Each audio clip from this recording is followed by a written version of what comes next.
Like I said, I think that is one of the most powerful clips in movie history, for me at least. Maybe you feel the same way. And here's why. Because I know we've all had times where we may not believe in ourselves. Yet there are people out there who believe greater things for you than what you believe for yourself. And I know that I am just as guilty of it.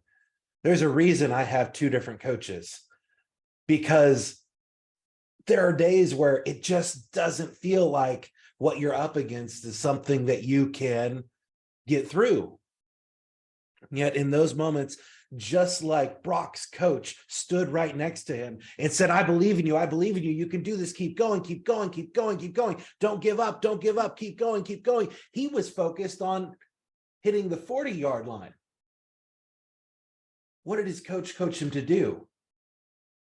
Coached him all the way across the field, 100 yards, 60 yards further than what they set the goal being, and 80 yards further than where Brock was asking, are we at the 20 yet? All because he allowed the belief of somebody else to get him through it. Borrowing the belief from others is so important. This is why having a peer-to-peer relationship is so important. This is why having a coaching relationship is so important. Because in those moments where you don't believe in yourself, you can pick up the phone and have somebody else who's going to help you through it. And I want you to know, for every single one of you who are on this call today, if you're ever in that moment where you're thinking, gosh, I don't know if I can do this, you have my number. If you don't, I'll give it to you right now. 512-693-9020. You pick up the phone and you give me a call. I'm happy to coach you through those moments where you don't have that belief in yourself to get through it. And I promise you that there are other people out there who are looking at you every single day that see even greater things for you than what you currently see for yourself, because they're looking at it from a different perspective. We all have blind spots. Some of our blind spots may be our biggest successes, and we don't realize that if we just pivot a little bit into some other direction, it will allow us to achieve greater things than we ever have before. I want to give you a coaching model. It's called the 100% true model. And in those moments where you think that you may not be able to be successful at something, ask yourself, is this true? Is it true that I can't do it? And then the second question is this 100% true? See, we ask ourselves the second question because we want to go a little bit deeper on that thought. Is this 100% true? And then the third question that we ask ourselves is, are there other people who are doing it? Are there other people who are doing it? Why? Because if our belief is that it can't be done, but other people are doing it, guess what? We've just gotten rid of what our belief is, because it can obviously be done if other people are doing it. And then the fourth question is, what should I do differently that they're doing? What should I do differently that they're doing? Because that will lead us into taking a different action based upon a proven success model that someone else is following. Just because we think it can't be doesn't mean that it can't be done. It may mean we just have to look at what other people who are doing it have done in order to make it a reality. For example, think about the 4-minute mile. At one point in time, the 4-minute mile was seen as, if anybody ever did this, yes, Roger Bannister, the 4-minute mile, if anybody ever did this, they would have a heart attack and die just on the spot. So people were literally afraid to try to to do the 4-minute mile. And then once it was done, within several months of that happening, many people were breaking a 4-minute mile. Why? Because they then knew that it could be done and that you wouldn't die doing it. And by that happening, they literally borrowed the belief of others by seeing what other people had done and made it their reality too. See, borrowing the belief of others doesn't necessarily always mean that you have to have those people right there with you. It can be reading their stories. It can be hearing about how they've overcome. It can be seeing that they've changed their life in a way that they have always wanted to. And now, because they've done that, you can use their story as inspiration to get you through those moments in time where you don't believe that you can do it yourself.